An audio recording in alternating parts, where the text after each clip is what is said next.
Good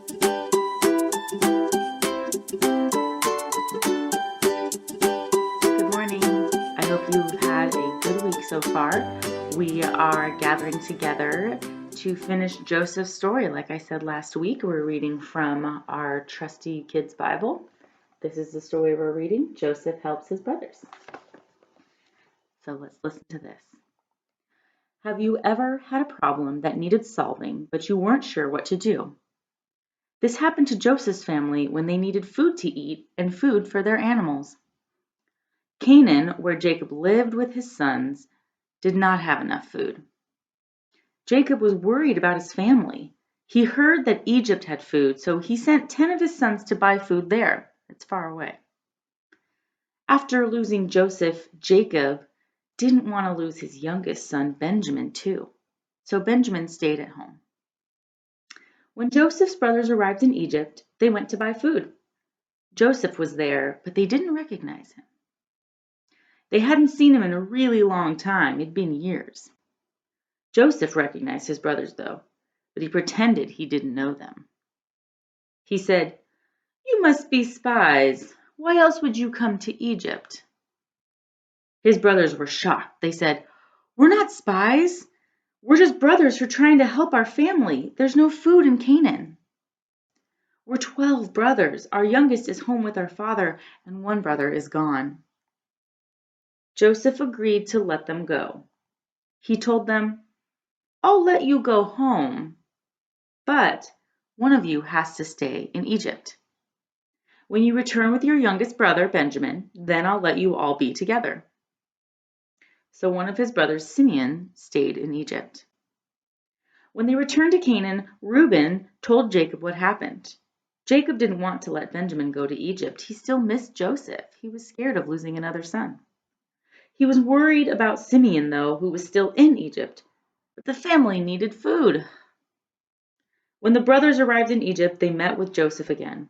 Joseph asked his brothers, "Is your father still alive?" When they said yes, he couldn't pretend that he didn't know them any longer.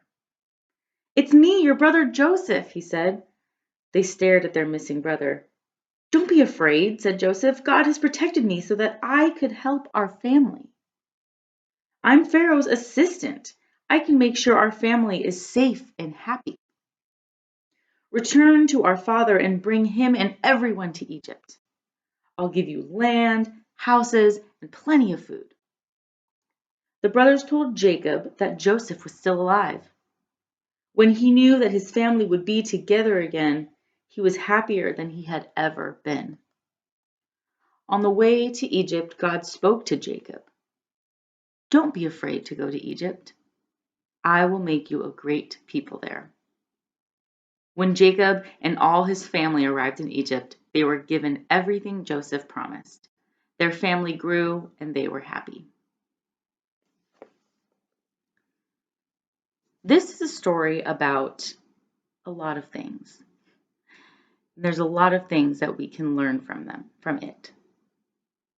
This story is about forgiveness. It's about sharing. It's about family, and it's about God. And God is always watching over us. Joseph was away from his family for a really long time, and it must have been difficult, sometimes scary, and probably pretty lonely. He missed his dad a lot. He was probably mad at his brothers for sending him away and then lying to their father about it. Joseph is allowed to be upset about these things. When Joseph sees his brothers again, it is years and years and years later. Instead of being angry like he was and trying to keep one of the brothers, he says, "It's me, it's Joseph." He's so happy to see his family that it washes away his anger. Joseph is able to forgive his brothers for what they did to him without wanting to get back at them. Now, I don't know about you, but I would still be pretty angry for what those brothers did if I were Joseph. It would be very hard for me to forgive them. Have you ever felt that way? Like it was impossible to forgive your siblings or your friends or whoever for something they did. Forgiveness is hard, and forgiveness takes time. Joseph had years to think it all over, and with God's help, was able to see it was better to forgive his brothers than to live with a grudge for a long time. God doesn't want us to hold grudges against one another. They're exhausting. And when Joseph learns that they have no food, instead of saying, "Oh, well, you snooze, you lose," he decides to share his own food.